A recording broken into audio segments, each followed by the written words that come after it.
roles for the day. Let's have the characters introduce yourselves. I'd like you to give your name, your aspiration in life. What would be the pinnacle of perfection for your life? That's what I would like to hear from each of you today. And I'm going to start with Jacob. Jacob, give us your name and what you want out of life.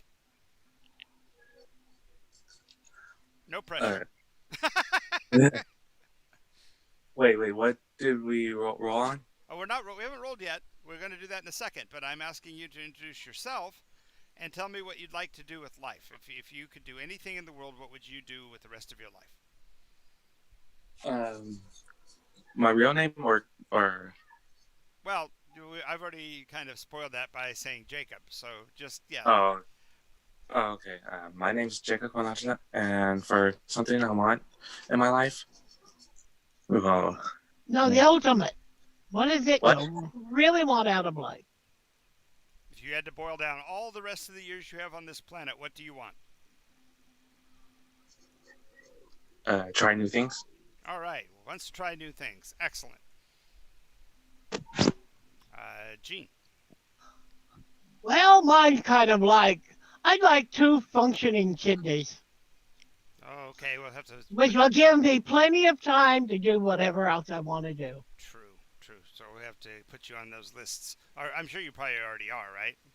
No, because they say I'm too old, but I'm going to put on anyway in case they will take an exception if I actually find a matching kidney. So we'll see. So we just need to put out a what do you call it? A Yeah, GoFundMe. One of those things says we're me, raising money to get a new kidney, and if you've got a kidney to spare, share one. yeah, something like that. And I think I'm going to do it. My brother has a third lobe to his liver. You could have that. My liver is perfectly fine. I've never caused it any problem. Just for kidneys. No cirrhosis of the liver, no alcoholism. I've never been drunk in my life, honestly, never. That makes two of us. Yeah. Something I've we had, share. yeah, I've probably had less than 10 liquor drinks in my whole life. I can't say that, but I've never I been. can say that I've had less. I don't drink beer. I Good. don't We're like all a bunch of teetotalers. Lovely. And that's why we will live to be 197 years old. Travis. I'm Travis Hancock, and I have many dreams. Possibly to be an opera singer, world famous. Possibly to be a voice actor, less than world famous. But mainly, I want to be rich and live in a reclusive mansion on the East Coast with lots of secret passageways. Okay, you're gonna move in next to Stephen King. All right. And an actual dungeon where we can play D&D. A working dungeon, huh? Yep. Oh, God, yes, that's what I always wanted. I wanted a huge screen, like an 85-inch screen, and I wanted to set up to be the map. And you have your avatar, that you can move on your map the way, according to what you're able to do. It's to, Gotcha. Cool. you know, Hmm. it just be all computerized. And so Yeah. you say, I'm going to move to this point here, and then um, fireballs will actually be fireballs. They will be circular, and depending on how much of the square is in the circle, is you get a mathematical, amount of damage according to the amount of the square you're in. Wow, she's going all rules as written. Look at that. Well, I'm Jonathan Albin. I'm the game market guru, and uh, what I want out of life, I kind of have already, and that is I want to play games with my friends all the time. Now, as far as the pipe dream aspect, I guess what I would like is I would like to buy two parcels of land in Kansas large enough to build small keeps on within sight of one another so that they can cast aspersions and shout epithets at one another all the time. And then I want to offer that land to the SCA for use for wars each year, with the stipulation that they work half a year improving one of the properties while attacking the other, and then flip back and forth between the two. So it always seems like we're at war with ourselves. But anybody that wants to, can come and visit and watch the locals actually doing the work of living on the land and all of that, so that the SCA folks can get through the full experience of living in the medieval period. But they're doing it on my property. So, That would be fun. If you ever need a Frenchman to be on top of your course, walls, we have to have at least one. give me a call. I'll get you a round helmet and everything. Nice. Alrighty, so that's who we are, and what we are today is Roleplay Roulette. I have put together a wheel. Actually, my buddy Travis built it for me, and we've put on it seven different categories. One that is not one, which is really funny. And we spin the wheel and see what roleplay game we're going to play for that day, and everybody kind of gets to pick from the various classes, and away we go. So, without any further ado, wheel is spinning. Spin, spin, spin, spin, spin. Let it stop.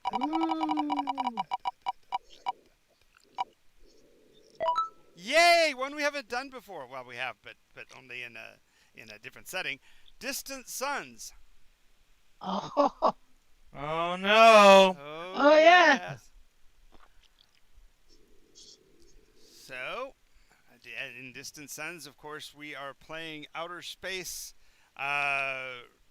Terra is in transition to be our former home as we are expanding to a new system far away. Distant Suns, depending on the chronology of when we're playing, is either we're still on Earth, or at the far end of the spectrum, we don't even remember where Earth is.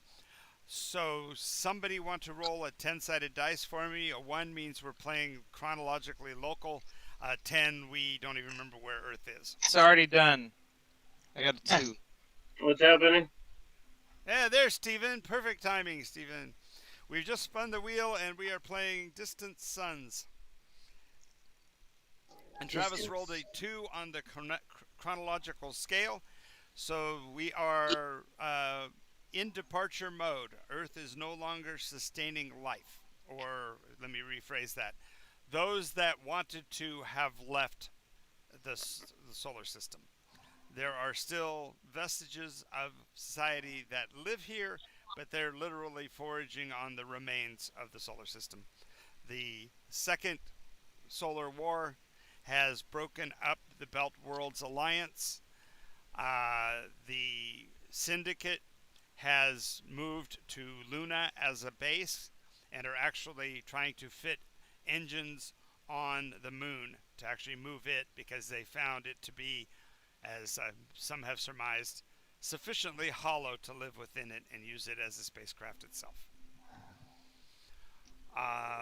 So I need to know whether or not we are playing in the sub-lunar, the people that are staying here local to Earth, to where Terra was, or are we part of the advancing generation fleet? advancing generation ship. We're the ones that go out. Ones that are leaving. All right. So that's 2 decisions out of the way. Final is to pick the roles you guys want to play. Let me pull up the Distant Suns list. Chartreuse. Is that a roll? Chartreuse. Da, da, da, da, da. Darth Vader? System books. Did you say Darth Vader? Yes. He did. That's a long time ago in a galaxy. You are not smart. You are. Okay. You are my nephew. Or to quote another of my favorite movies, "You are our last hope." You are our last hope. Love that movie. Somebody help me find my shoes. They all start looking at the sky. I want to be the last hope. Nice. Okay, your name is Hope. You're the last person to ever get to use that name. You're the last Hope. Yeah. Okay, roles available. Mediator slash what is historically known as companions. Steven's not allowed to do that one. No, he definitely is not. It didn't work out yesterday. Tactician. What did I do? Tacti- You were supposed to be the talking face man, and you just whipped out a gun in the middle of the CDC. I In the front Jonathan. office. Yes. Oh, it was Well, hilarious. well, I looked through my schedule to do it again Uh-huh. today, and I have some work to do. All right. But Okay. but I just want to listen in. Is that okay? That's fine. Just click it on mute and you're good to go. All right then. All right. Or watch us live on Or Twitch. you can watch on Twitch because I put it on Twitch. Your choice. All right. Tactician, captain, engineer, navigator, medic. navigator. Wait, the cap. I want to be the captain. Actually, I'm gonna be the captain. Tactician. Well, I gotta be the engineer then. All righty. You can't change the laws of physics. There we go. Why not? He's got the voice for it. I can't do it, Captain. We don't have the power. But do you have the tools? We don't have the time. We make time. Aha! Aha! He has you there, Captain. I don't have enough red shirts in here. I'm Alrighty. using them to plug up all the holes, but there's too many. So we have captain and engineer, and Jean, you're playing Tactician. tactician. All right. She's your weapons officer. Alrighty. We are aboard an Esprit class support ship. Basically, the crew of the support vessels do deep sleep for 9 months out of the year, and they do a 3-month stint aboard a ship. Therefore, they're aging a little bit faster than everyone else, but this also is in appreciation for their wisdom, knowledge, and rank. So, guys, consider yourselves to be a little bit more on the responsible level than perhaps otherwise. As a member of the Esprit class of ship captains, your vessels are agile, moderately weaponed, and specifically intended to keep the fleet moving. So they do have some repair capabilities as well. So since you're running on a skeleton crew, and we do have 3 other spots available, I'll double as cook. well, yeah, okay, but in terms of short sleep, you also have at your disposal, if you need to wake them up, a mediator, a navigator, and a medic. So they're aboard. They're just asleep. Basically, there's the deep sleep of the cryo, and then there's the shorter sleep, which is like a suspended, almost like a comatose state, without the cold. So that's where the other 3 of your crew are currently. Tactician, give us a little bit of information. Are you okay? So your racial choices are pretty slim. It's either Terran, or you could be what's called a Farseer, and the Farseers are basically, think of the gray aliens. There's only a few of those in the fleet, and they basically helped to design the craft originally. Gray? You mean like the traditional gray? Yep. Big bulbed heads, eyes that see into multiple spectrums, 4 fingers that are Sorry, we don't flexible. allow those type on our ship. Their fingers are flexible, and they actually are their olfactory and taste sensors as well. Okay. No, I'll be a belter. Well, said- you're okay. So the Beltwoods Alliance did collapse during the departure, mainly because there were people who felt like they should have been on the forefront and treated with better respect. Fundamentally, they're like the brown coats, if you will, of this time period. So you're somewhat of a rebel against the whole movement thing, but you see your role as being necessary. So you're from the Belters background. That gives you that thinner build and a little bit more space experience than the others. The forerunner of an elf. Yeah, and what is your class? I mean, you're a tactician. That already have that. So, what's your name? Let's read this. Justina. Justina. All right. Captain, are you human or are you a Farseer? Come in, Captain. Captain. Captain's here. What's your name, Captain? Captain Steven. Captain Steven. Captain Steven. All right. Are you human or are you Farseer? I'm human. All righty. Are you when the last war was fought? Were you on the side of the belts or were you I was loyal on to my Terran? own. What's that? I was on my own. I'm a loner. I'm joking. Terran. I'll be Terran. Okay. Side of the And Terrans. finally, our engineer. My name is Maverick Mac something. I haven't figured out what the something. McKinsey. Macaulay. McTaggart. When you were McTaggart? when you were I want McTaggart, but it sounds too overused. McDonald's? Mac Shaughnessy. Mac Shaw. No, that would be O'Shaughnessy. Sorry. No, we're into the future. They've all interbred, so the Macs and the O's are all the same. That way he can Yeah. slide between his Irish and his Scottish, and no one will notice. Shh. No one would ever do that. Most of us wouldn't notice anyway. Mac Dandy. There we go. Maverick Mac Dandy. Make handy dandy. Got it. And obviously, of Terran origin, are you sympathetic to the Belter plight, or are you more Terra-based?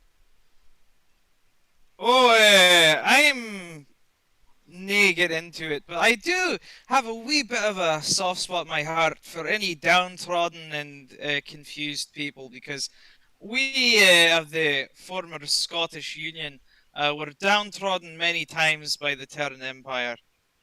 Good. Also, Captain, you brought up a good point. The fact that you were kind of trying to be non-aligned, let's also assume that you're from a colonial background, because although the colonies, the colonial experiment lasted close to 150 years, nonetheless, they fell back under Terran regime when the Farseers showed up.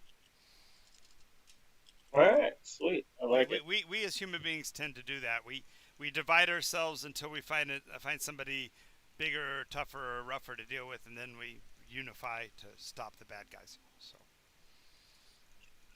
Sounds about right. alrighty. So we are currently on what's considered to be the long jaunt. This is leaving our solar system and moving towards the galactic center. We don't know that much about the rest of the universe yet, and so we're just traveling through that wonderfully deep, dark space. Well, it's also the most populated with stars, and therefore with a higher percentage chance to find an M2 planet. Exactly. Well, we have several good candidates, but there's also I found a picture for Gene. You found a picture for me? Yep. Okay. Well, how can you put it in my thing? Oh, you're an administrator. I want to pull his beard.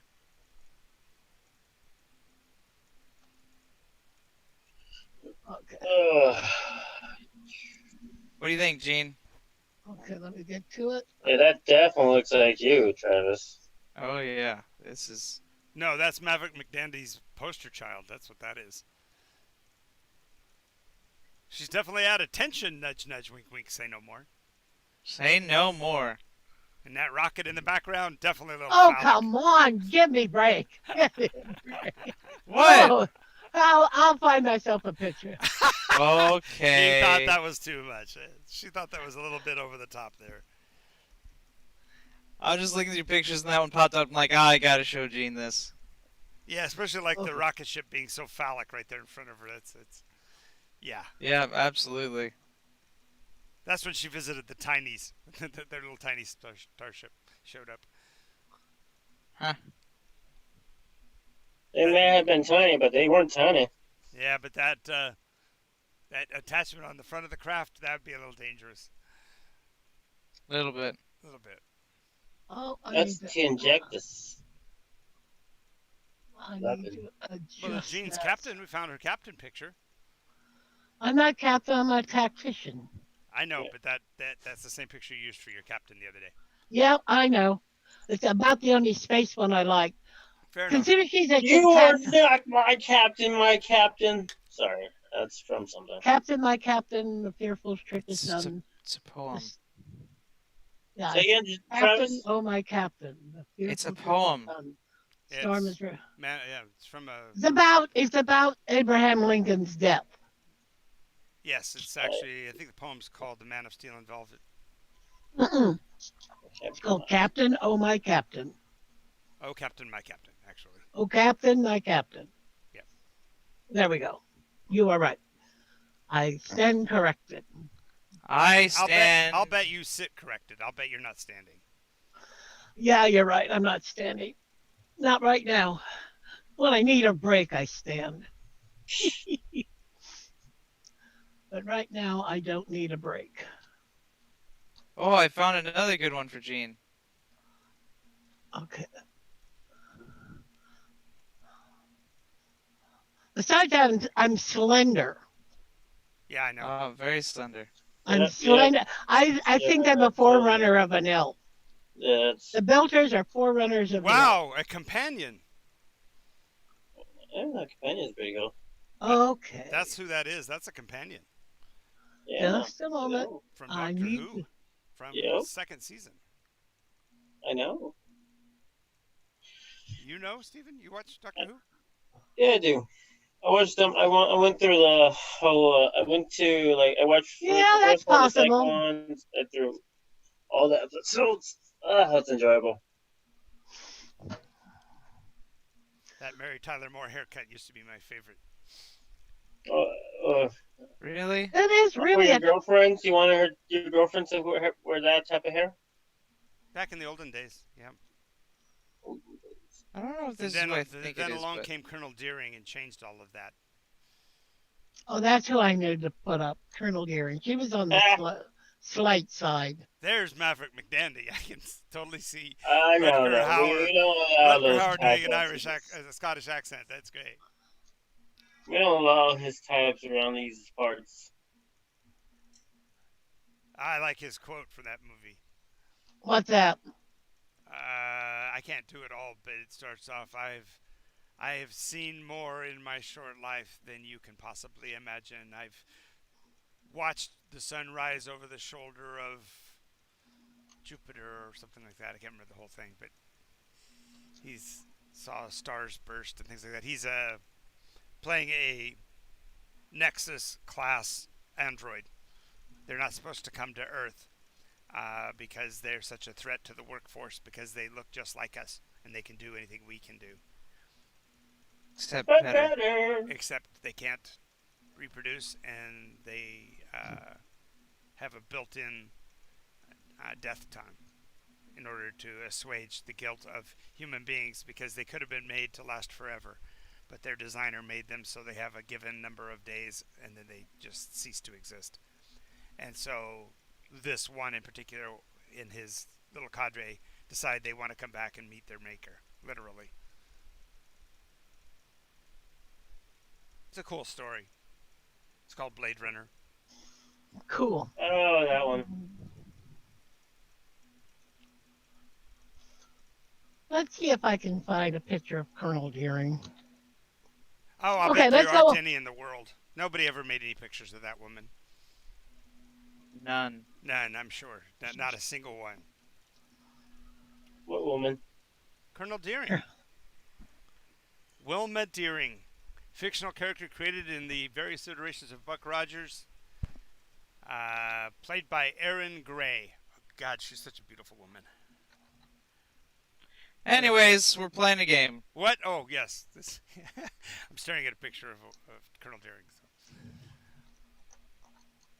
Alrighty. So now the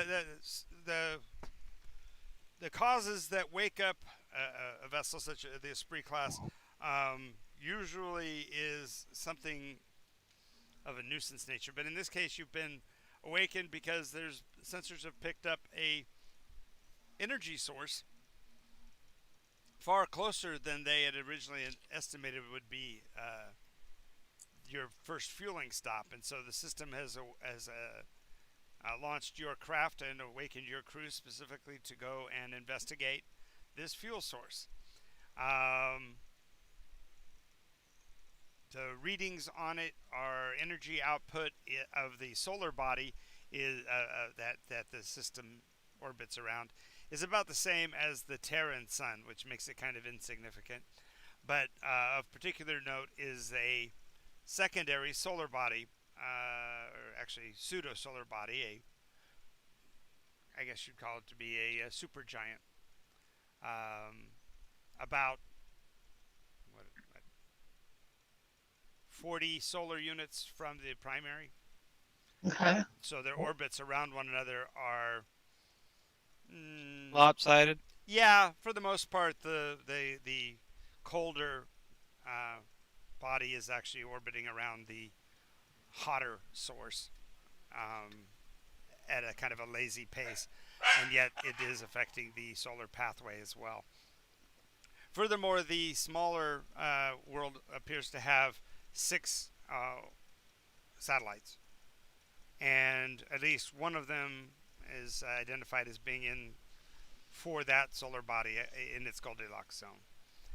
And what's kind of odd is that the energy source that you're picking up is neither of the solar bodies, but that small planetoid. Right, there's fuel on that planetoid there. Well, It's in the Goldie. let's do a surveillance around it. Any place there's fuel, there might be other ships looking for it. Okay, you're currently at a distance of about 2 AUs from the system's outer cloud, or cloud or whatever. So Okay. you'll have to pass through the cometary field before you can, before your sensors will actually pick up anything in particular about that little planetoid.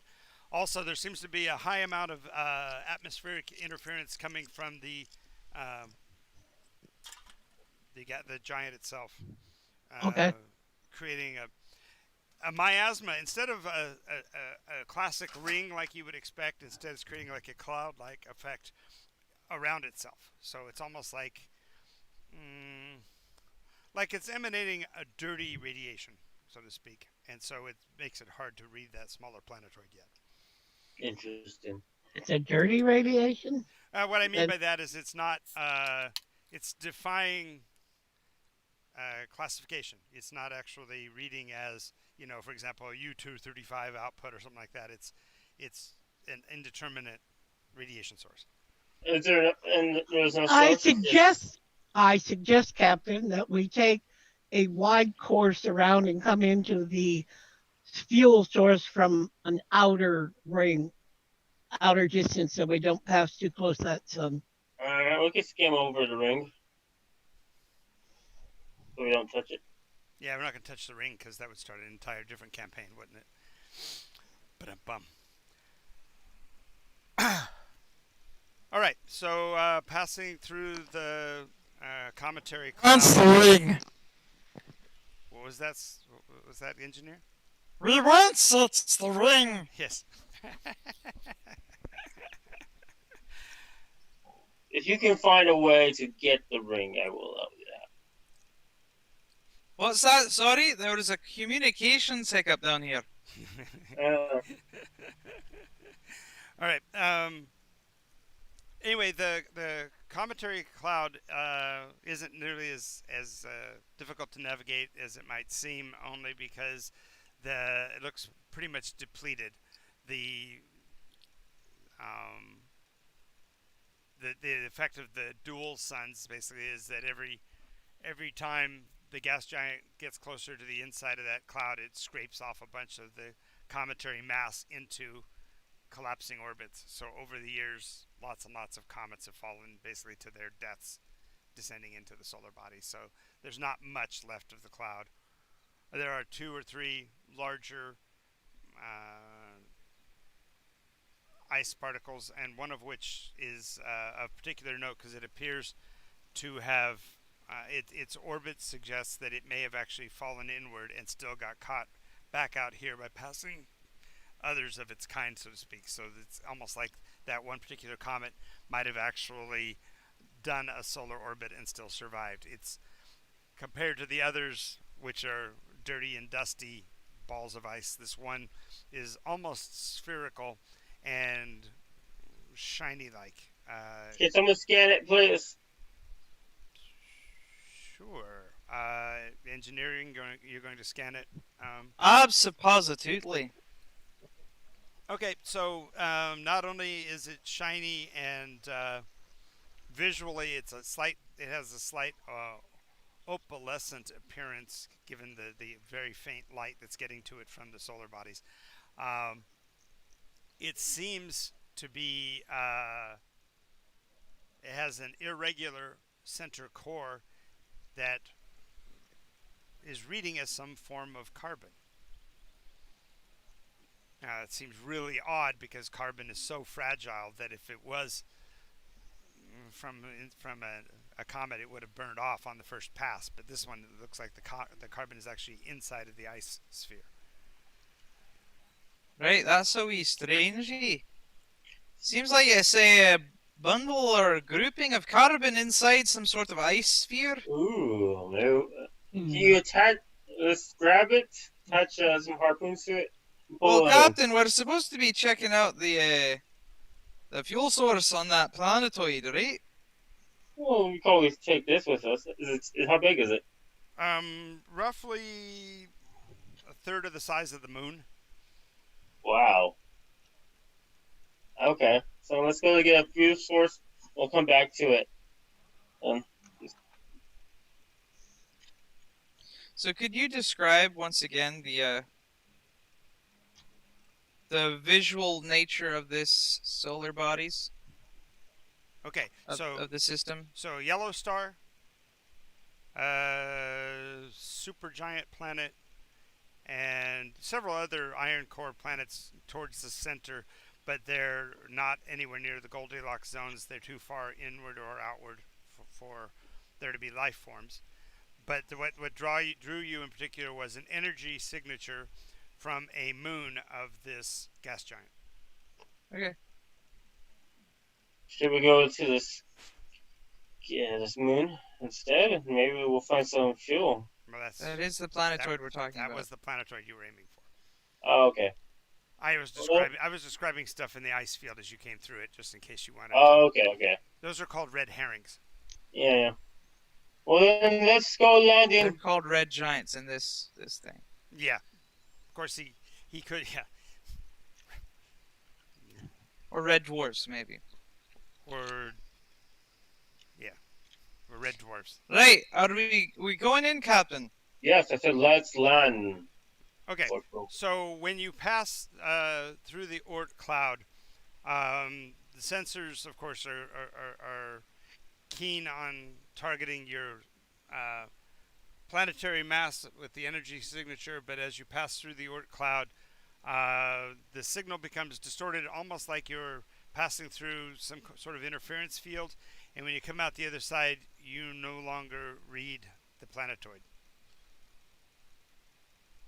We don't read it, right? Yeah, it doesn't register where you had it on a plotted trajectory of where the little moon was. Isn't there? You just literally can't see it anymore on the sensors. We better open the windows because we can't see it on the scanners now. I'm working on it. Hits it with a hammer a Can couple we times. let's fly back up for a second and have a look at? I'm joking. All right, let's All right, open the windows. Check the star position. Okay. Checking gravitationals, you show that there hasn't been any major distortion of the orbital systems of the other planets or the moons. So the object must still be there, although it's not picking up on scanners of any sort. You're not close enough for optical verification, so the idea of getting windows open wouldn't help you at this distance. At this point, has humanity encountered extraterrestrials? Yes, the Farseers came to Terra right as you were involved with your last war, and basically they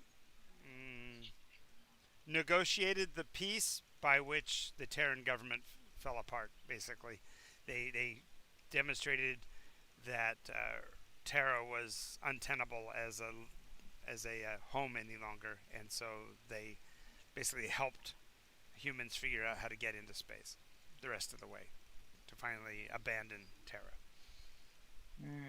But that's the only race you've dealt with so far, and they were really they were called Farseers, and they acted kind of like prophets and such. So they were mysterious in their ways of speaking and things like that. They didn't actually come out and help us like you would expect from all the movie versions, but instead they kind of stood on the sidelines and just Guide us. advised us. Yes, kind of like the way U.S. Or military work advised. through others.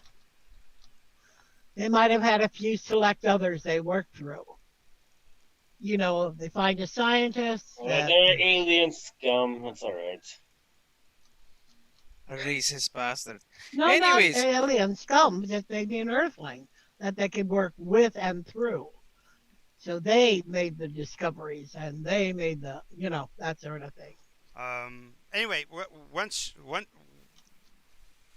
you turned your focus back to it and realized that the gravitics indicate the planetoid is still there, you figure it must be just some kind of weird radiation. Remember, you're in that cloudy, that smoky radiation field. Your sensors are crunching away trying to define it. I wish we could find out what that is. We could cloak our ship. Cloak our ship? Well, that's what I'm worried about. I'm worried that maybe there's some sort of advanced life form, that this is part of their planetary defense system that we're activating.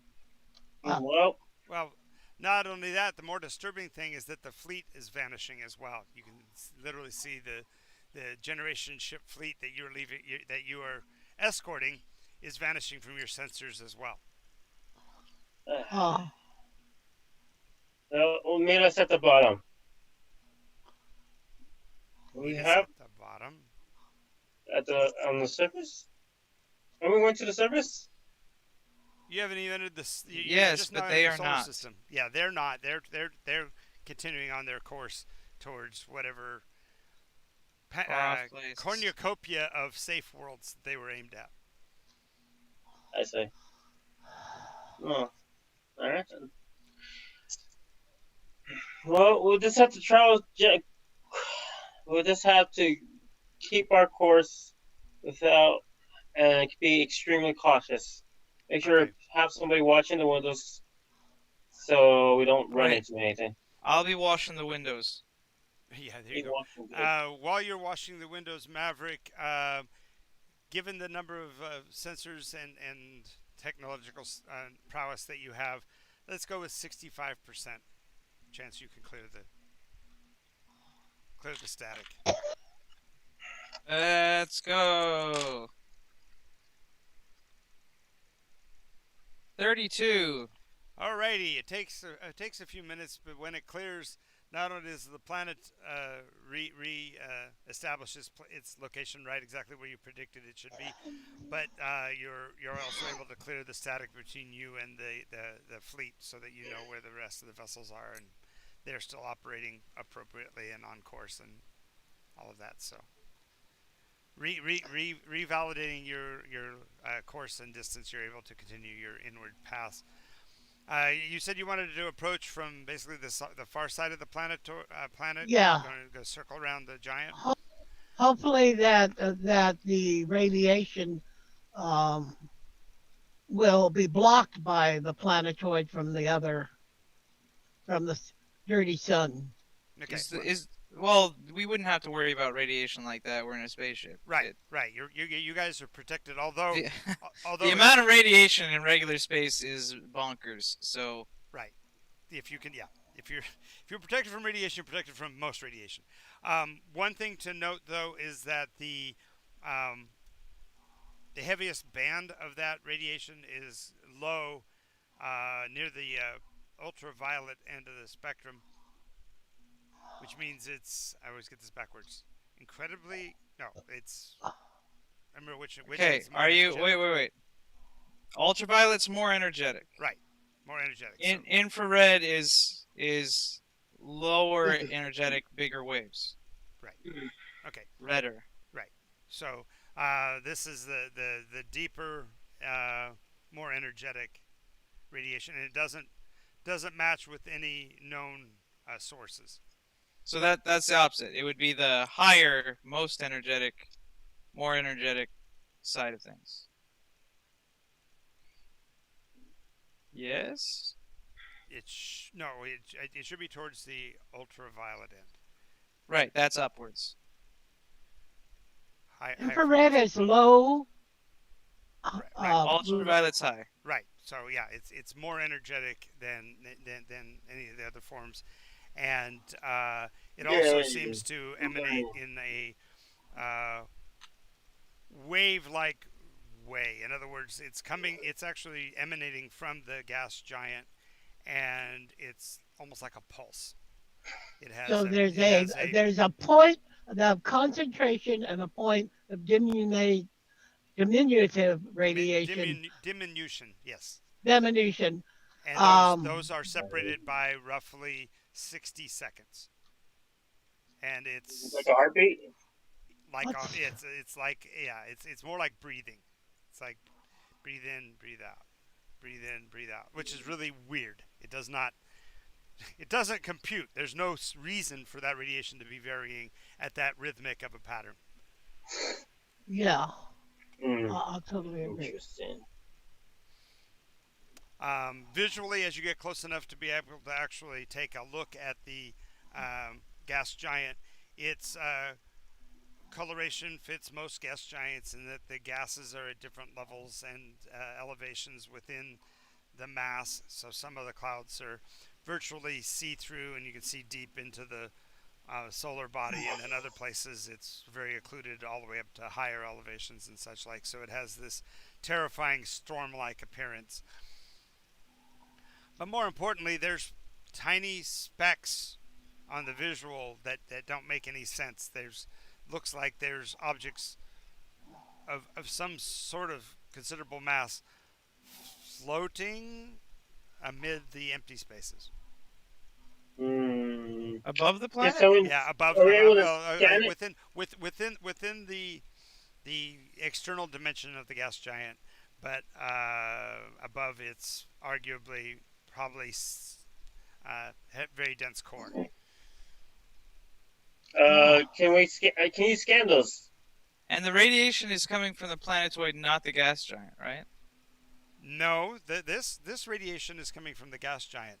The energy source, the fuel source, if you will, was detected to be the planetoid.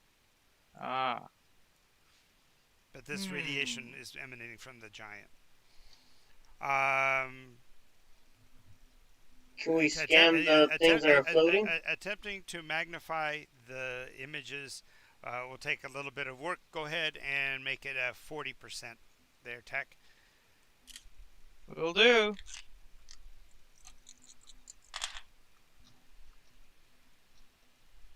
$34. Yes. You see what look to be reptilian beasts. Wingspans almost a quarter mile across. Hey, that's dragon? horrifying.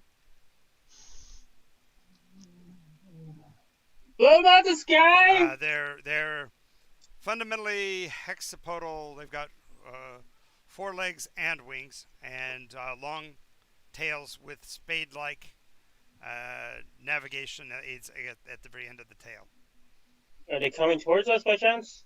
No, they're in the gas giant. They're down. Yeah, You're going towards the... Yeah, you're a long way out still. You're just magnified the image to see them. Oh, okay. But That's terrifying. the Calm largest. Calm your tits, Captain. Calm thine tits. The largest of them is nearly a mile in length. The smallest of them that you can pick up are somewhere in the range of 350 to 500 yards in length. Wow. We're in a medieval world now or something? No. Focus on the task at hand, Captain. We gotta get down to that planetoid. Okay, so you're still projecting around. You also, from this position, notice something that you hadn't before, and that there is an object in the high infrared spectrum um, falling in basically from the Oort cloud. It was far enough away and so insignificantly small compared to everything else you're looking at that you hadn't noticed it before. But there is a red sphere. It looks like it's going to pass through this solar system, specifically through this planetary orbit. How big?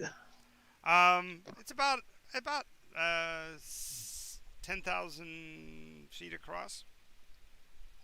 So 2 miles. So a red miles. sphere is moving through the solar system. Actually going through this planetary orbit. So it's actually passing near the gas giant.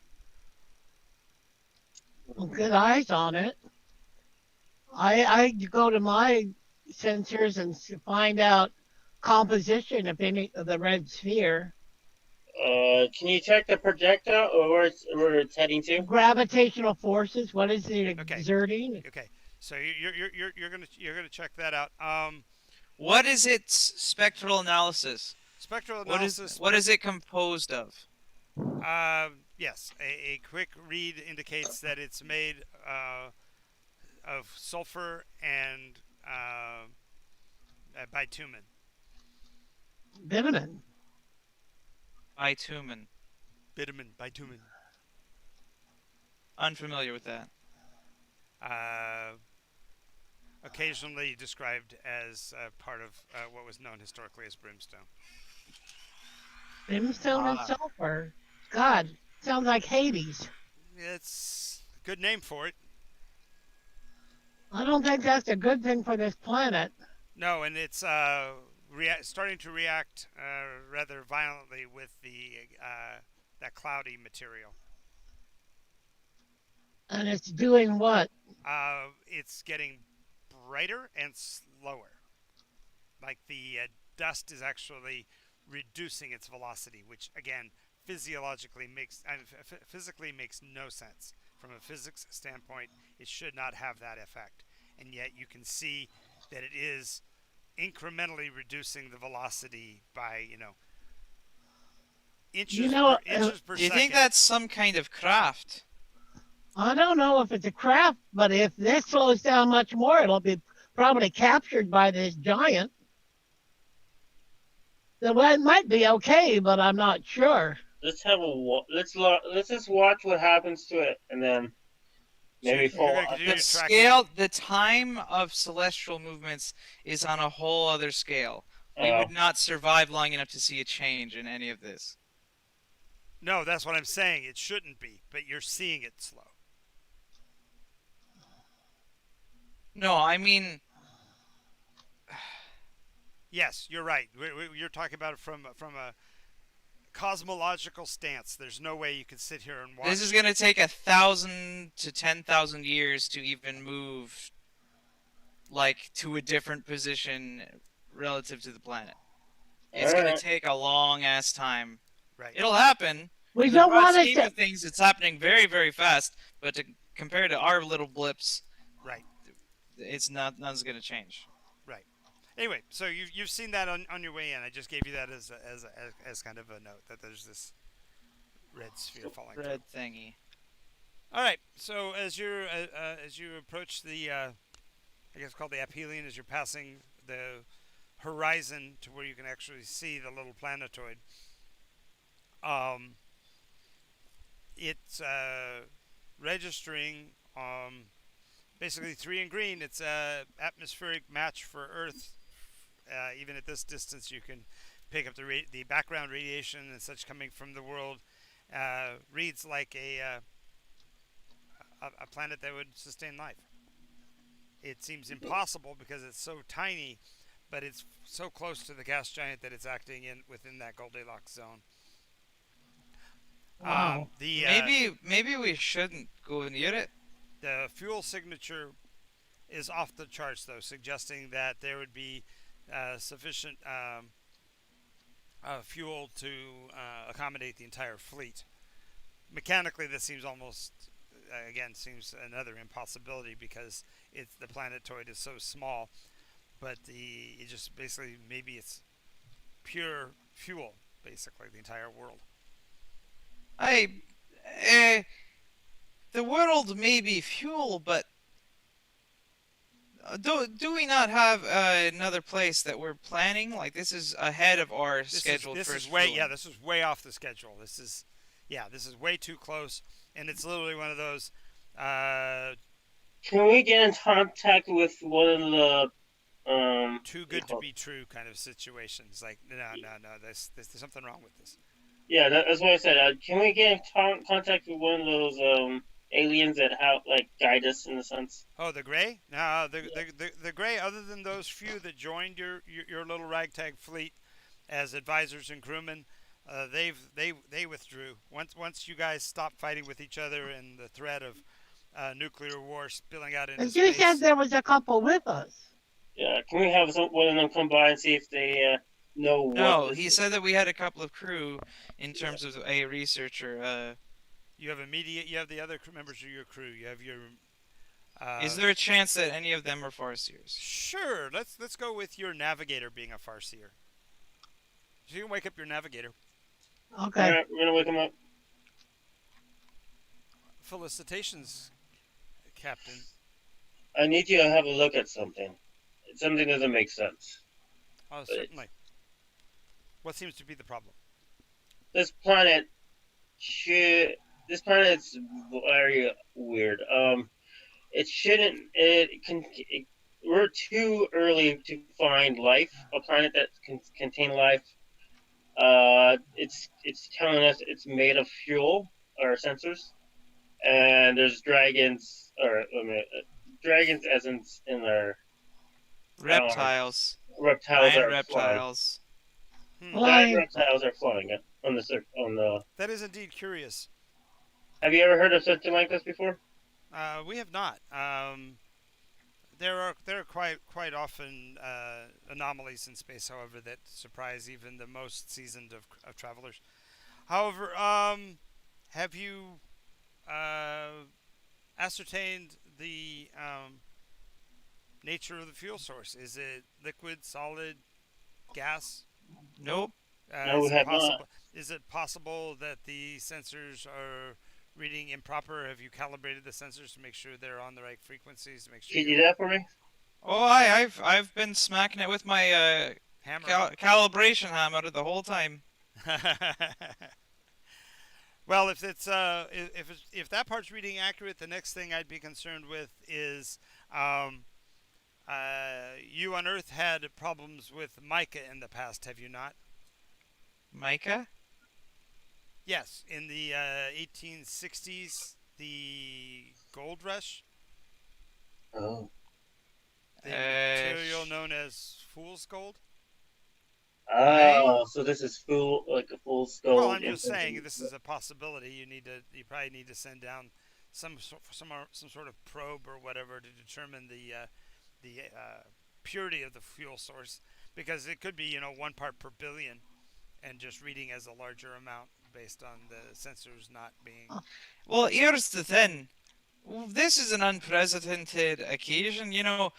There's a possibility of life down there, and if we go in and looking for fuel, we could dangerously encounter the inhabitants, and we don't even want to mess with them, do we? You don't know of anybody in this section of the galaxy, do you? That Only inhabitants I worry about. Quite frankly, you Terrans were the only threat within the quadrant.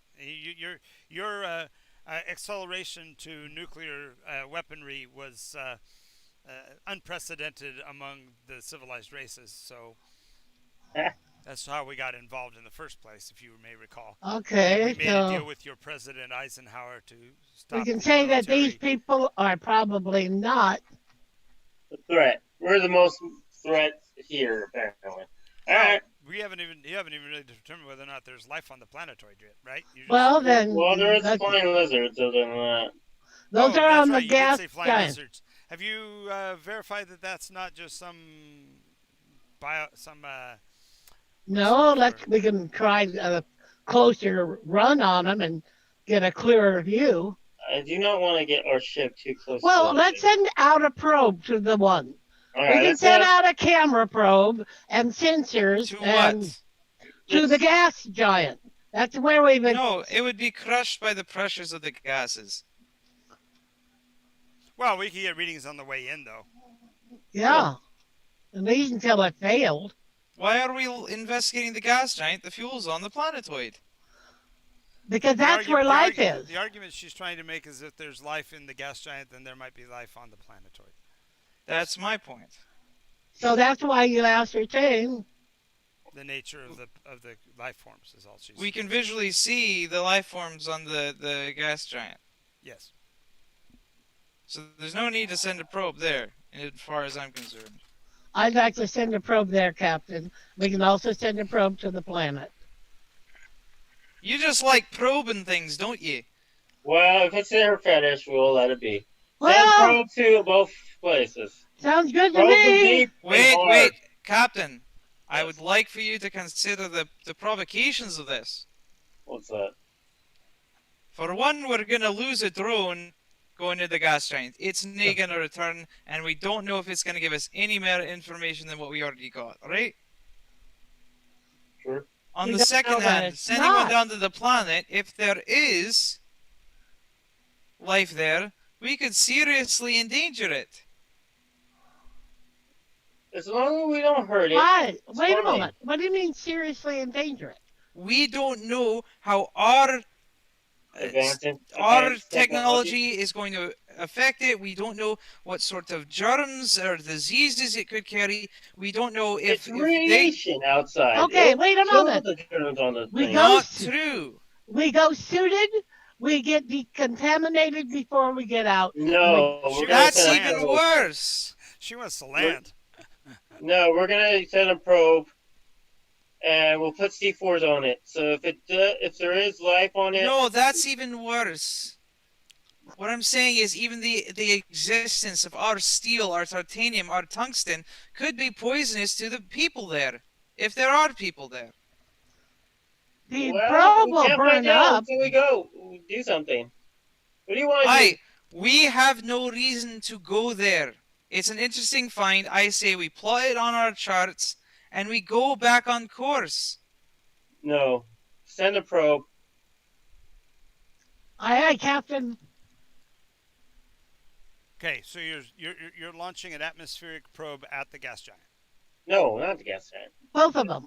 No, he was right on the gas tank. Captain, please. No, we'll wait until that It's one. a life form.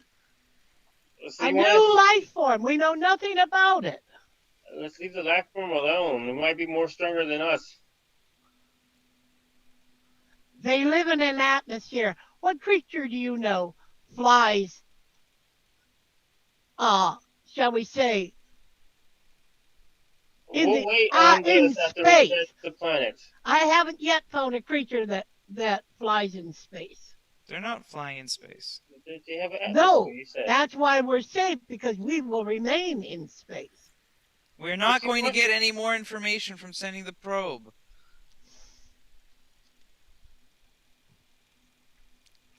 Which is it, Captain? I already said what I wanted to do. Well, restate it for me because I'm not clear on whether you were Okay, so I'm gonna send a probing- probe sending a to the probe to planet. the gas giant or sending a probe to the planetoid. The planet. Okay. He you wants want to send a probe to the do you want to planetoid. get close enough to achieve orbit, or, a geosync orbit with the planetoid or around the planetoid? Or are you just going to... Around, we can see more. Please, Captain, at least around the planetoid. Very well, we're on the planetoid. Have the jets ready to go if we need to run. Okay. Jets? You mean the engines? The engines. You know what I'm saying? We have a captain who thinks he's Buck Rogers. Maverick is going to be checking the data registries on both of their qualifications. Yeah, I will. He's I getting will- a little bit of a hesitancy to see if they actually finished any sort of training. Nice. All right. you come now? Did you so you're putting yourself in asynchronous orbit going around the little planetoid? Yes. Yes, yes. All Yes. right. So as you're approaching, the mathematics equate to about the same as Terra. Roughly a third of the planet's surface is above sea level. The rest appears to be of water base. That's a hugely significant sign because that much water in a singular location usually is an indicator of life, especially since it also is operating at fundamentally the triple point because there are places where the oceans seem to be frozen at the polar regions. Polar. Um, the Does the planet look familiar by chance? No, you've never seen a planet like this in your I'm life. just asking this question. what would be your reference for having seen it? Well, I'm saying like if it was like a copy of, or like it was an illusion like of Earth, like Oh, I see. Yeah, before. no. No. Okay, so on a scalar note, it's smaller than uh, our moon. It's Okay. it Well, I was just wondering if it was illusion. Much stronger curvature. Yeah, that was it. right. The the mountains, if you will, the highest points are somewhere north of 15,000 feet. However, so it makes the mountains really pretty stark given the uh, Is there any overall tribal size of life the on planet. the ground? Well, you're definitely picking up in the atmospherics for it. You are picking up carbon, nitrogen, oxygen, all the things you would find in a true atmosphere.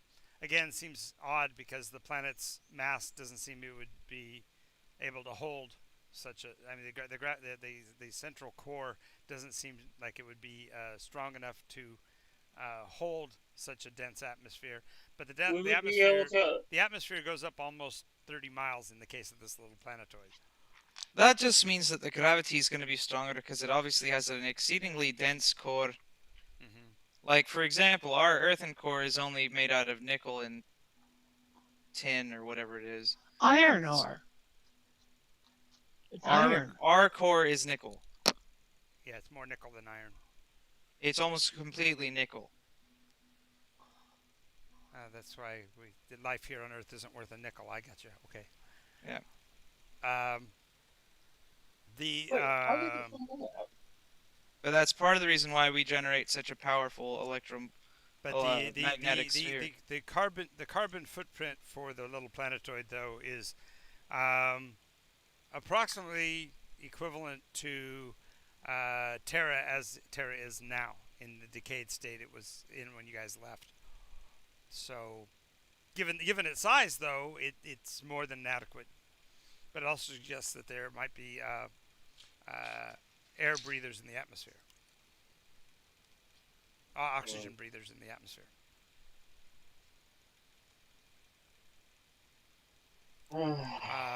As you approach the side where you can actually see the surface by the solar, you can definitely see areas that are green, or not actually green, kind of puce color. Got to remember the colorations here. The solar radiation is is lower in the band than on Earth, and the oceans are blood red. Oh, beautiful. So the ice is pure red too, then? What's that? Yeah, the ice would be kind of a paler pink.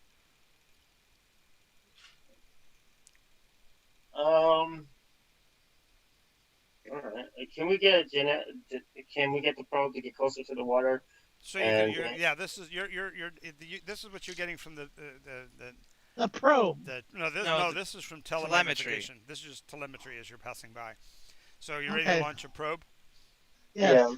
Captain, I put forward my argument one more time. We have seen everything there is to see. What need is there of a probe? We can Are see you gonna growth. go down there and check if it has the fuel we need for our ships? We don't need this fuel. There is fuel further on our designated path. We do not need to risk the life that is more than obviously here for fuel we don't need.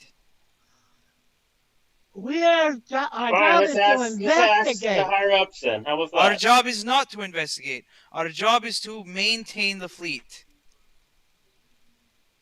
We are not an expeditionary force. You're not We are exploratory. maintenances. If we don't take the chance, though, here's a planet much closer to home. And we can still leave it on the charts for others to investigate after more investigation and more precautions. Okay, so You really want to be the ones known as wiping out all life on the first Goldilocks planet that we've come across. Do you want to go down in history, Captain, as the one who wiped out life on a planet, the first one that could be inhabited that we come across? Because you wanted to do it now instead of doing proper procedure. All right, fine. I'll call the higher no, up. Captain. I No, need to no. know what is the parameters of the probe? Are we talking about a landing craft, or are we doing No. a long pass, short pass? Were you doing going to high altitude static orbit? We going to go deteriorating orbit? What's your plan? I want to go. I want to orbit. We're already in orbit. No. We're talking about the probe. Are you doing a suborbital, like low altitude? Yeah, that. What they call LEO, low Earth orbit, but not Earth. Yeah, that one. Okay, and Let's then have a quick scan of it. If there's passive or active. Let me ask John. Yeah. With the technology, is there going to be any difference in the readouts we get from our craft already in orbit? Yes. From Detail. Let him finish the question first, Gene. There's any difference between what a probe in low orbit is going to get any different than us already in orbit? You're at higher orbit. The lower orbit would give you the ability to put a camera closer to the surface to possibly catch living organisms if there are any in action. At the range you're at now, you wouldn't be able to pick that up. Also, if there are signs of life as far as buildings and such, you're high enough up, you're not going to be able to read those. And unless there's a power surge on the planet of large enough scale, the lower atmospheric probe would be able to get you, for example, if there's structures and things like that. So if your argument is that there might be sentient beings and such, which is way above even just life forms, an atmospheric probe might be justifiable. Yes, please. Just a high, a lower Earth orbit. It's not warranted. The engineer is correct. It's not warranted at first contact to do so, but it's not necessarily harmful. And at least we'll know. We can go back to the main ship then and just report it and then go on our way then. But are you going to really launch the probe? So mad about it. No. Launch the probe, make it a low Earth orbit, swing around, and then come up. That's it. Never land, never interfere with anything more than the upper atmosphere or the atmosphere. He's my engineer, damn it. He fixed things. If he's mad, what the fuck? Are you the captain, or do you listen to every under officer? Yeah, under officer. Yeah, it's exactly. Yeah, I know. Tactician who wants to cause talking war. to me? The Farseer turns to the engineer and says, "Is this kind of like a mutiny, or are we just trying to get the captain to pay attention?"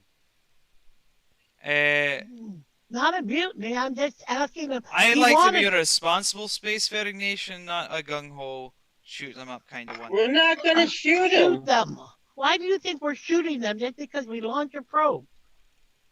She turns to the gray and says, okay, you think that it will cause this planet any damage if we go out there and just send an atmospheric probe around to see to get better idea of this planet, which is As the engineer's recent inquest suggested, there is nothing untoward anticipated to occur from an atmospheric, but it is not by our current protocols warranted.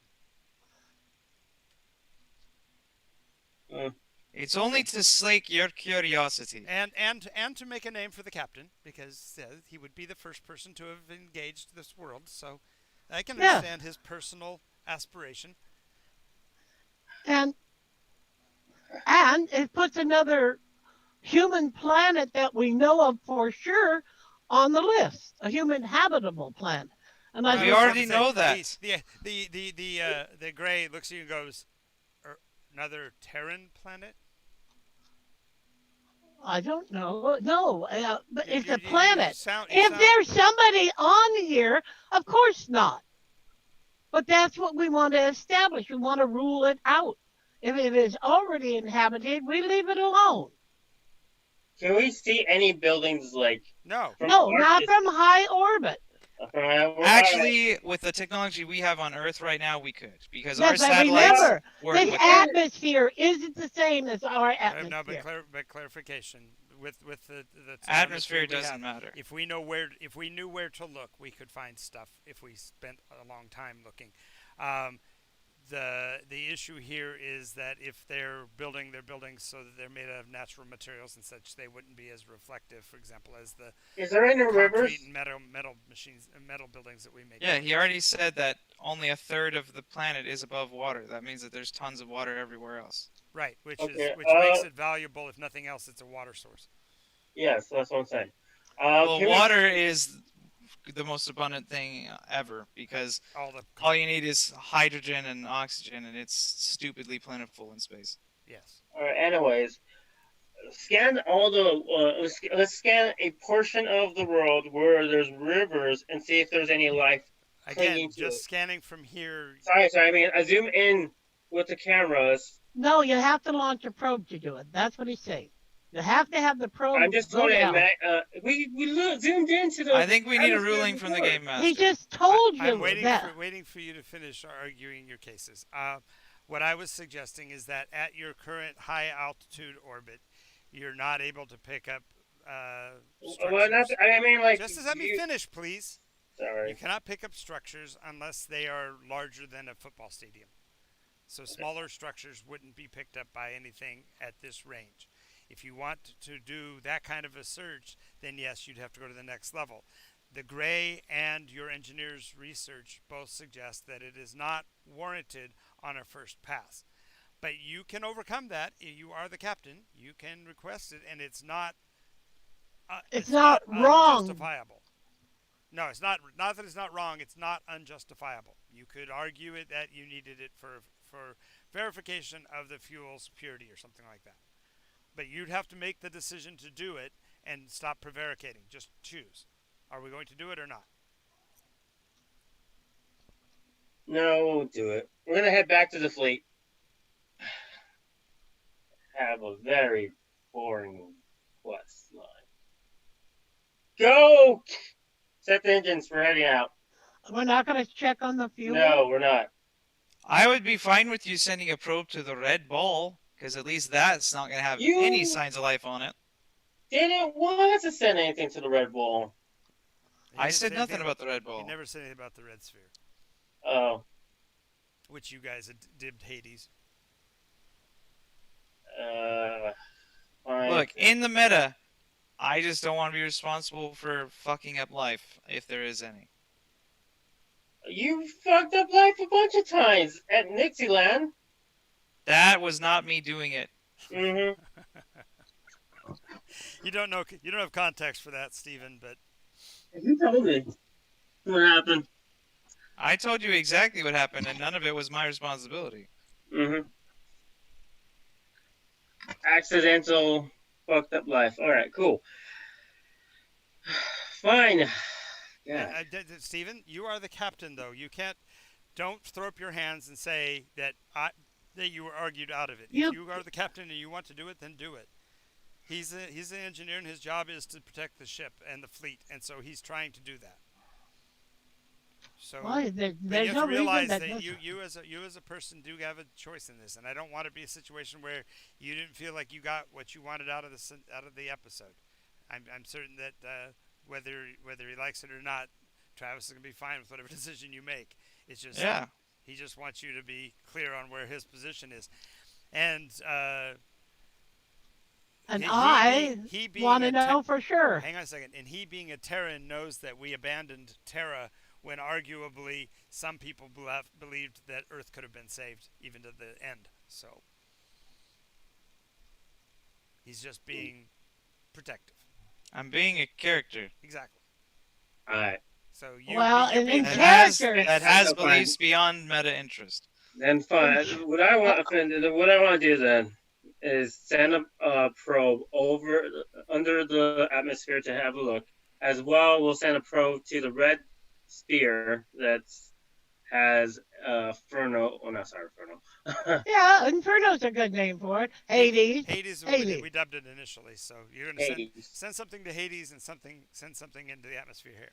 Yeah. All right, and so for dramatic effect, we're going to have them basically do a parallel countdown, even though it realistically wouldn't be the case because the red object is much further away. But so the two probes at distance of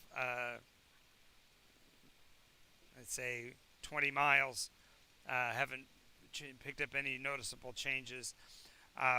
When you get down to 19 miles, the red planetoid's thermal temperature is in excess of 2100 degrees Fahrenheit. Mm. Ouch. It's blisteringly hot and energetic. The surface itself seems to be chemically interacting to increase the heat as it's coming in contact with the dust. The even at magnified cases, you can't actually detect what it is that's interacting, but it seems like the dust is like energetically reacting to the sphere's approach. We got a not good.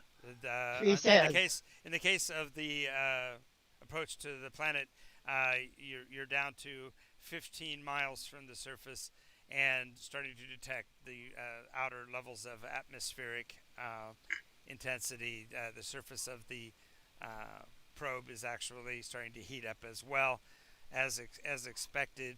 Maybe a little bit earlier than you would have otherwise anticipated, because apparently, even at this range, the dust in the solar atmosphere is interacting with the probe. At 10 miles distant, the you still can't pick up anything visually in the case of the red sphere, but there is a blackish cloud now forming along the outer edge of the corona, where the red sphere's emanations are coming in contact with the gas in like little micro The gas explosions of the of the dust. large. The dust, yeah, and it seems like the dust is almost seems like the dust is being drawn towards the fundamentally cometary type body that the red sphere is. And so the front edge of it is becoming more cloudy and harder to see from your visual, and the probe's sensors are also being occluded somewhat as it continues inward. At 4 miles up, the amount of atmospheric influence being felt on your probe has increased dramatically, and yet consistently. So the atmosphere is paralleling Earth atmospheres as in terms of density, and so the craft is turning so that it can start to slide into the low Terran orbit, or whatever, low planetary orbit. And as it transitions to LPO, suddenly it's impacted, and the camera, if you will, spins wildly. There's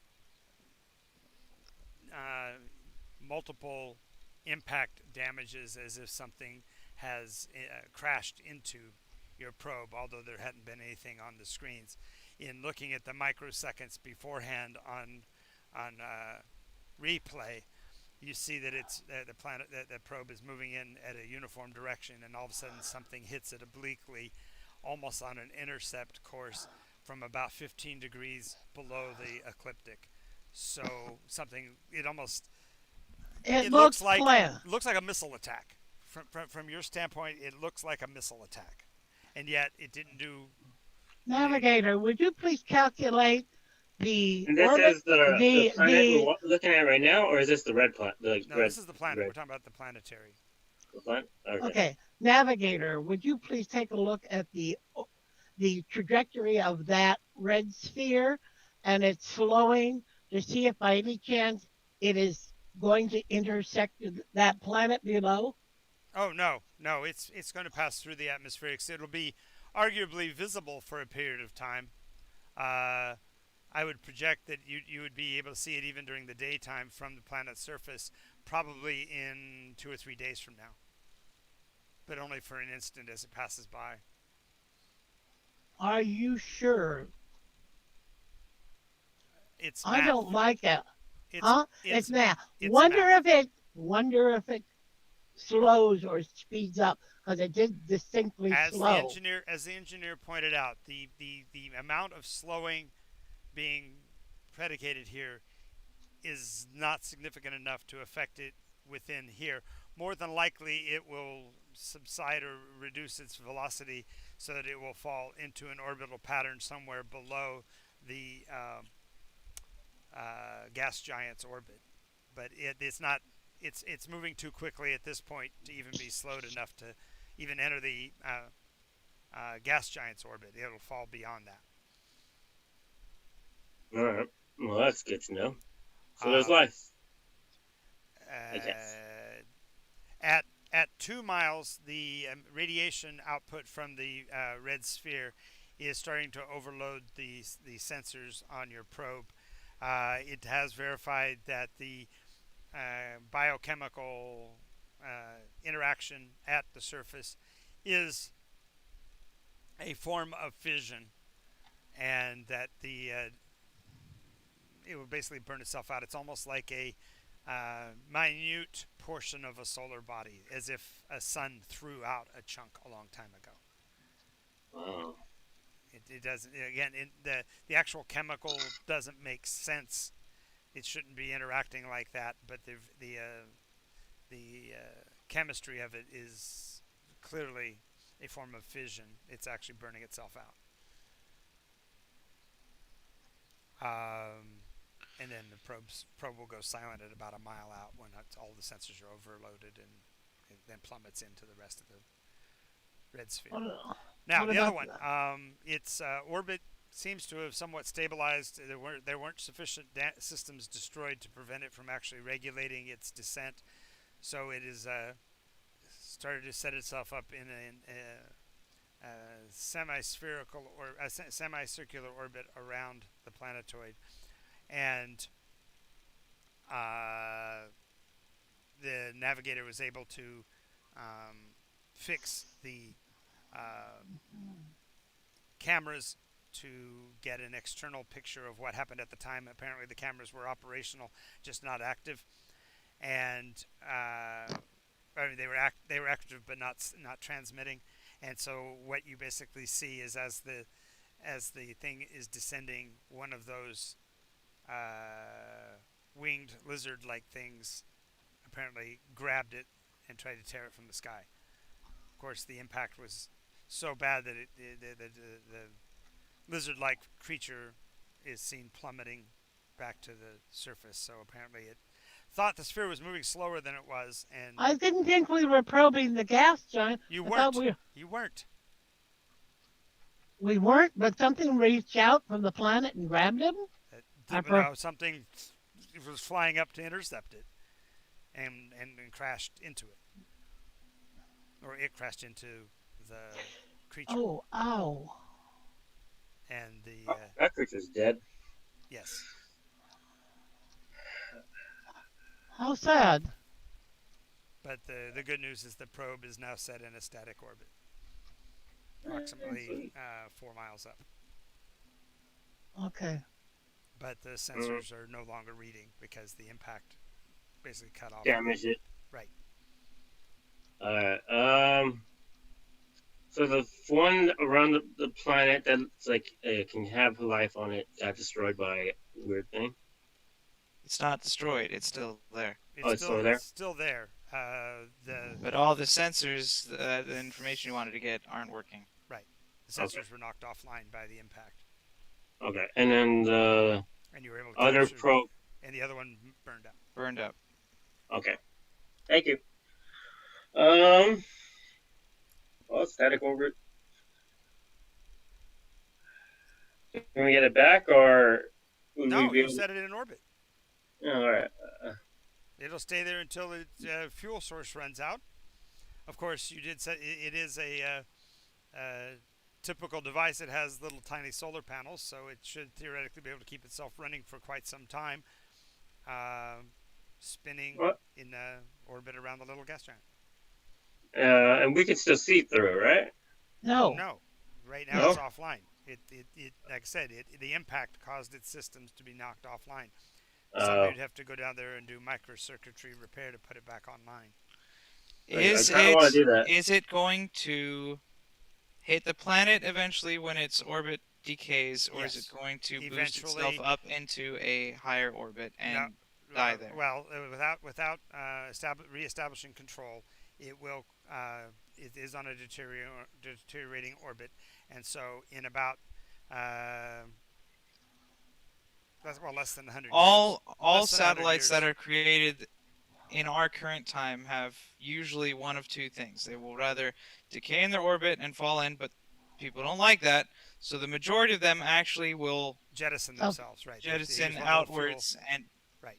right, and they will set in a satellite graveyard orbit, Right. which is out of the way and not harmful to the planet. Well, we can't verify that this one's internal circuitry is sufficient to do that, but it is set up Yeah. so that it will at least at the end fall inward and burn up.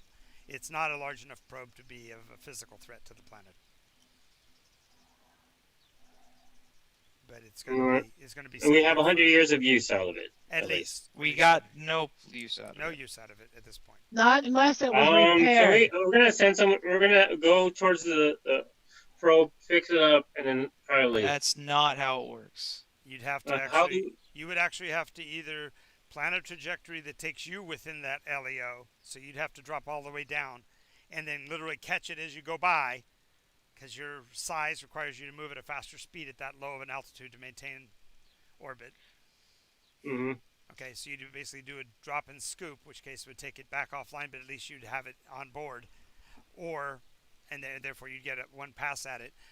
But Also, since it hit the creature, correct? it It is might something. have. Yeah. Yeah. So it might have actually tissue and stuff on it that we can use to. No. Yeah, no, it's a possibility. Yeah. But Good idea. You're adding more stresses to the tenuous situation. If it's sitting there operational, theoretically it could be recording right now, and you just don't know it because you can't access the systems. You don't have a smaller craft to send down like a regular technician would or something like that. Well, you can't for satellites. The problem with satellites and things like that is Right. that they're so small. In order to maintain that orbit, they have to go very, very fast. Right. And so there's just that you can't do maintenance on a satellite. Once it's up, it's up. If it fails, you just got to launch another satellite. Yep. They're also so small and fragile that if anything comes in contact with it, it's just going to get annihilated at that speed. So The fact that it this one was didn't to get be annihilated- very, very, very, very, very hard for us in a very advanced spacecraft, if that's what we have, I could thought we had a maybe very match advanced that spacecraft, speed. though. No, we're only Maybe at match one that very, speed very, very and then grab it. But other than that, anything we try is just gonna make it Worse. bad. All right. That's a shame. I would love that tissue. All right. Yeah, I would have liked to not kill anything on a planet that has life on it. We did not expect something to attack our probe. It's all right. Yeah, well, we also didn't expect it to drop off of our radar when we entered the planet, and I said that it might be some sort of technology that's doing it. So, All right. Anyways, I will take the punishment when I talk to them. HQ, you know, more than likely, no, since you're the one that writes the reports, you'll just simply write a nice, bland, boring, went by, launched a couple casual probes. Yeah, but I'm just trying to make them feel happy. That's all. Trying to make what? I'm just trying to make the. I don't care about punishment. I care about actual consequences. I'm not a child. All right. Well, there's consequences. We don't get the reports. We don't get what we would No, want. that's not the consequences. All right, let's head out. Let's leave and report in a possible Goldilocks planet for later. Alrighty. So, is you We head back to the fleet. right? Do we have a recording of what happened? Yes, what, you have the visual record of the strange opalescent creature with a quarter-mile wingspan intercepting and trying to grab your tiny pebble of a satellite out of the air, and its extreme velocity basically tearing through the upper half of the reptile, and then the reptile falling. We know they're not smart.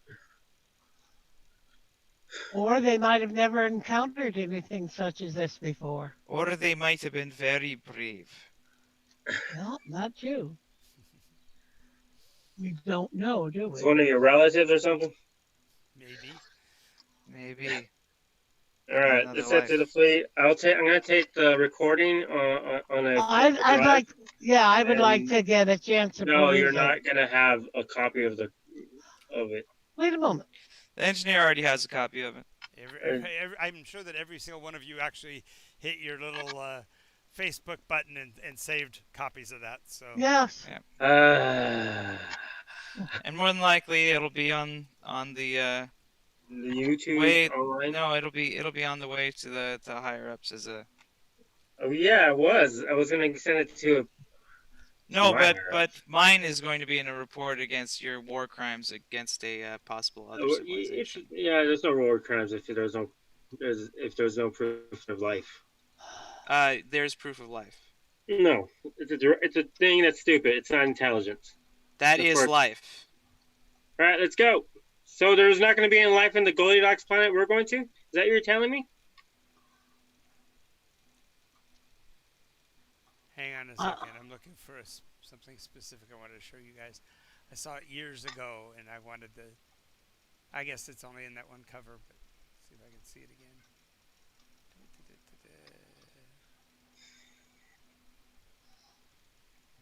It's gone forever. We fed an animal with other animal meat. It's fine. And when the probe burns up, it'll burn up, and nothing will have a problem. I'm so glad you passed your science classes.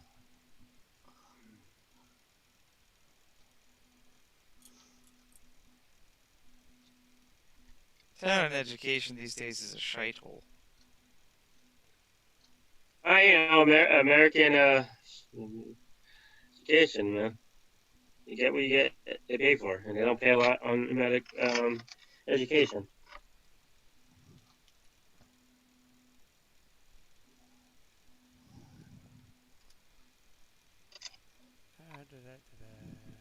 Where is it? No, I've seen it recently.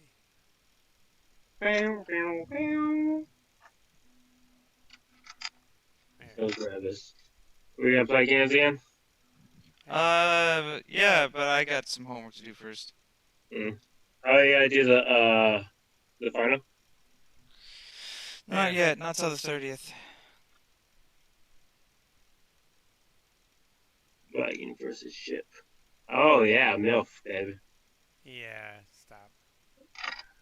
Okay, MILF. Scroll down. Try to find the cover. Just scroll. And Dragon versus. This game? Second hold to the left.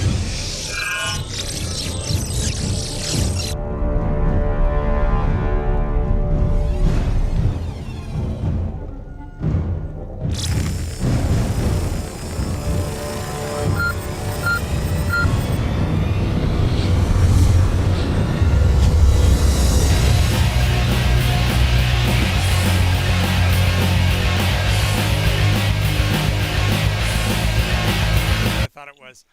There's a really great painting I remember seeing when I was a kid. It was actually a cover of a Dragon magazine or something like that, and it showed a crew of a little ship. They're all clearly panicking on the bridge of the craft as they're being attacked by a dragon. The idea that they came in to visit a planet and didn't realize that it had the dragons as a life form. Is that why you want to destroy my? That's what this whole scenario is based on, is that mental image. Just so dragons. That's it. Awesome. Good. Anyway, so you return back to your patrol and write your Yep. reports, and I'm sure that the engineer's report will be considerably different from that of the. I'm gonna before The tactician's probably calculating what the odds are of actually having to engage the reptilians if Dragon. you ever had to face the dragons in the atmosphere. He's also thinking, though, if this is so close to Earth, some of the belters might be interesting in it. It's not that close to Earth. No, you've been It's not- traveling for some period of time. We don't know how long. We're two dots down the 10 dot course to not remembering Earth. So Yep. And everyone was asleep at most of the time. except for the three of you and the navigator, you woke up. I'm gonna put a hold on his internet and Gonna put a hold have. on the, gonna I'm put a gonna hold. read his report before he sends it. That's not gonna happen. No, usually he has a secure channel. Of the navigator? Yeah, you guys. If you think you can outsource your tech to figure out how he's gonna send a report, yeah. He has 1.5 million ways to get that report to who needs to see it. Yeah. Captains have to have oversight anyway. That's fine. They Fancy. won't get mad at me. Probably. Won't get mad at you. No one's gonna get Probably. mad. You're gonna report whatever you're gonna report. It's just gonna be on A little bit different. on your record that you were the first one to see aliens and they were dragons, And you killed one. and you killed one. The probe. I'm a dragon slayer. You're a dragon slayer. Don't you feel good? Don't you feel good about I'm yourself? not actually. Yeah, Yeah. I'm the first human dragon slayer, and part of the last. Well, the first one since dragons were rediscovered, so to speak. Yeah. So wait, if they look like dragons, does that mean that dragons used to live on Earth? Does it? Does it? Is it possible? And how did they get away from Earth? How did they get out? And these and other riddles will be answered by playing Nycos D&D. By that he means they never will. They will be pondered upon into the eons. Travis didn't want Uh-huh. Yeah. Funny. Well, it's going to be 110 degrees again in here. The air conditioner will be fixed tomorrow, so theoretically we won't have to do these early cutouts after this. Okay, no problem. But Oh, we're done now? Hooray. yeah, I'm pretty much. I gotta go inside and cool Turn on down the before I fan. go to work. Yeah. Alright. Have a good day. Yeah. We end the stream? What's that? Are we ending the stream? Well, I'm leaving. You guys can stay and talk. I don't care. No, I mean the stream. I might want to end the stream. Yeah. Yeah. Let's go back and see. We might have 1,000 followers now from that little episode. Who knows? Oh, we still have Yeah. one. So thank you for watching. Sorry for rambling there at the